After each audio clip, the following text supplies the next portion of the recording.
rework. Now, I'm sure most of you are quite aware of it. If you aren't, I do have a full gameplay of it on my channel that I highly recommend checking it out. But I'll quickly go over his abilities and my thoughts on him right now just to give you a rough idea. His passive now gives his spells extra damage based on his bonus mana, and his maximum mana is also increased by his AP. His Q now is somewhat similar, but it only reduces in cooldown whenever you cast his W or his E ability, and it also will charge a rune. Using your Q will consume any runes you have currently acquired, and if you had 2 runes acquired, then you will not only get a bonus move speed increase, but you will also get a temporary shield. His W is pretty much the exact same spell, so not really a whole lot to say. But Ryze's E ability is probably the most important one out of his 3 non-ultimate type abilities because it more or less sets everything up. Use it on one target initially and it gives him a debuff called Flux, which then based on what ability you cast next on a target with the Flux debuff, bonus things will happen. Your Q not only deals bonus damage to targets with Flux, but it also bounces to nearby enemies also with Flux. Your W snare will last twice as long on someone that is debuffed by Flux, and your E ability, if you use it on a target already with Flux, will essentially spread this debuff to every single enemy target around them. And finally, we have Ryze's ultimate, which is pretty much Tahm Kench's ultimate on absolute steroids. Every single person around Ryze will teleport a somewhat decent amount of distance, and again, this can be only one person or it could be the entire team. You're only able to put 2 points into his ultimate, but trust me, it has very big range for what it can accomplish. But to compensate for the lost skill point, you can actually put 6 points into his Q rather than the standard 5. All in all, this update is quite insane. The damage on his Q I've noticed is just absolutely ridiculous. He has pretty decent wave clear, he scales still quite well,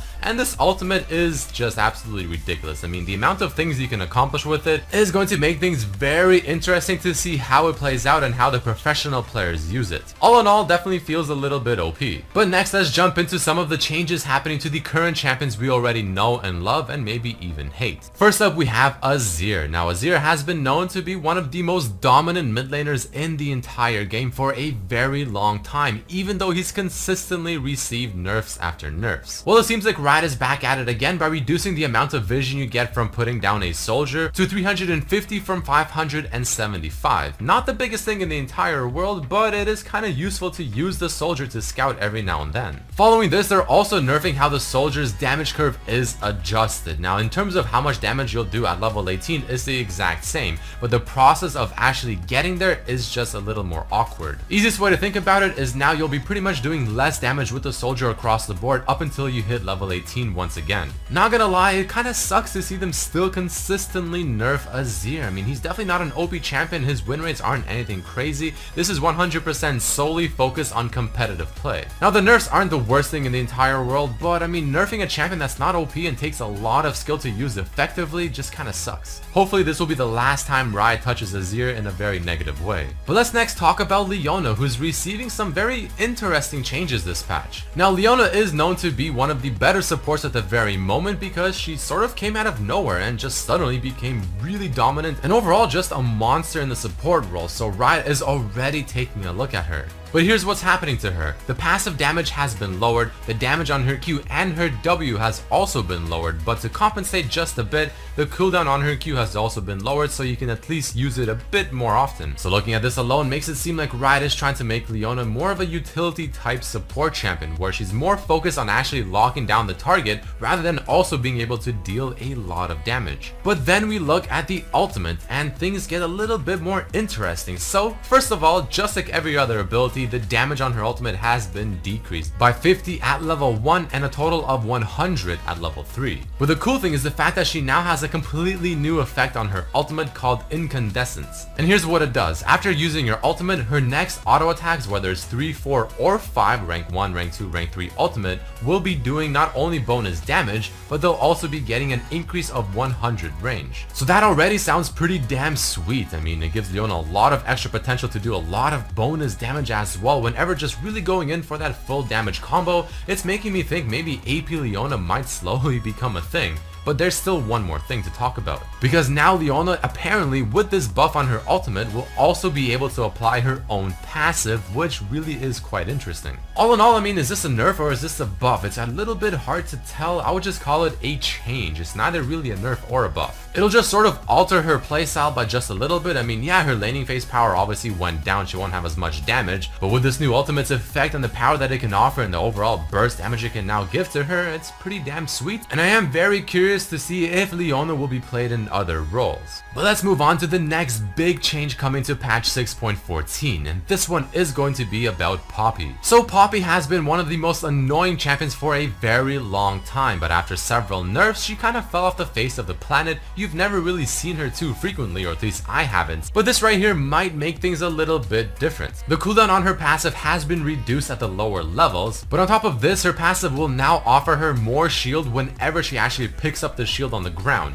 It'll be 15% at level 1 based on the max HP, increasing to 17.5 at level 7 and 20% at level 13, which is up from only getting 15% at all levels on the current live Poppy. So this already sounds like a pretty damn sweet buff to Poppy because you just simply get more shield now, you have a lower passive, so essentially you can use it more often in the laning phase, and I mean, it sounds pretty damn good. But just to put the cherry on the cake, there's also a buff to her W. It now gives 5 extra movement speed gain from this ability at every single rank. Again, not the biggest thing in the world, but combined with the buffs happening to her passive, I mean, it's a pretty decent change. I mean, it's gonna make people really look at Poppy once again and think, you know what, maybe she's still quite viable and maybe I should start playing her again. But let's move into another big change happening this patch, and once again it is to another support champion, Sona. So I do highly recommend trying to maybe check out this change for yourself. I have a link down below, but I will explain it as best as I can. So in general, Sona's aura range has been increased to 400 from 350, but the aura duration is no longer extended by up to 2 seconds whenever you tag allies with it.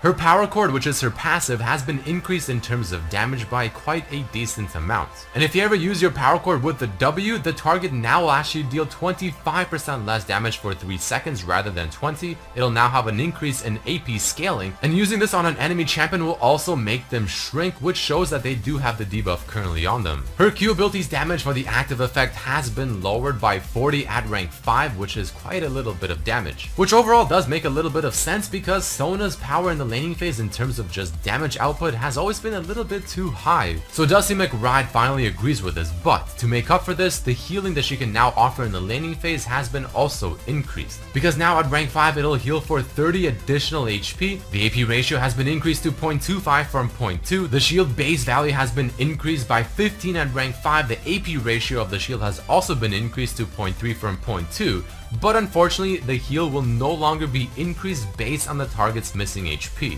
Not the worst thing in the world, because now at least it means that Sona can keep her allies actually at full HP consistently rather than have to wait till they're maybe below half HP to really get a good benefit off of the heal. But there's still a few more changes, because now her E ability will grant Sona herself up to 20% plus 8% per 100 AP move speed out of combat, rather than only 17% and only getting 7.5% per 100 AP. Sona also gets this personal movement speed bonus for now 7 seconds, which is quite insane. The duration of her E ability's aura has been increased to 3 seconds from 1.5, and the AP ratio has also been increased. But the final change that's happening to Sona is her ultimate, where now it'll reduce the base cooldown of her Q, her W, and her E ability by 20, 30, or 40% rather than increasing the potency on her Q, W, or E. So this obviously makes Sona someone that can just spam spells much more frequently, which is how her playstyle should overall be, rather than being almost someone that relies on one specific moment to do as much as possible or else you messed up. Her ultimate's passive will stack with CDR multiplicatively, so if you have 40% CDR and your ultimate is at rank 3, you'll be getting maybe around 64 or 66 total CDR on your abilities. All in all, quite the interesting change happening to Sona, nerfing her damage down by just a bit, but also increasing the amount of HP that she can heal overall. Now the final 2 changes I want to talk about aren't necessarily the biggest thing in the entire world, but they're definitely worth mentioning. The first one I want to talk about is going to be Lee Sin, a very popular champion, someone that a lot of people seem to really enjoy playing in the jungle, but now his W in terms of how much shield it can offer has been increased by a total of 80 at rank 5. Now this is the only change happening to him this patch it seems, but I mean 80 HP or at least 80 shield, that is quite the number, and maxing this second now can be quite beneficial. So this might spark a lot of people's interest to start playing Lee Sin once again, because this also essentially means that your clear is going to be a little bit better as long as you max your W second. Or maybe even putting a few points into W early and then maxing out the Q. But the final change I want to talk about is going to be to the Cloud Dragon. Now the Cloud Dragon has always been laughed at. I mean, everyone kind of hates taking it. It just doesn't feel like it offers anything. It more or less feels quite useless. Now the buffs that is receiving this patch, I mean, they are quite good, but I still wanted to see a little bit more. But the changes happening are as follows. You will now get 25, 50, or 75 out of combat movement speed rather than 15, 30, or 45. Obviously based on how many Cloud Dragons your team has secured. Now the first two levels, 25 and 50, I mean, yeah, it's not too bad, honestly. It's pretty damn sweet. But 75 out of combat movement speed, that sounds pretty damn sweet. Because if you can get 3 Cloud Dragons pretty early on, or even 2, 50 movement speed or 75, I mean, that's a lot of movement speed that helps roaming a lot for supports, mid laners, even top laners or junglers. It'll help your team get to objectives that much more quick, and I mean, overall, it's really not that bad of a change, but I still wanted to see a little bit more. But either way, guys, there you have it, patch 6.14 in a nutshell. Everything that you need to know, all of the biggest changes coming to this patch. Hopefully you have learned something new and are ready to dive into this patch the second it hits the live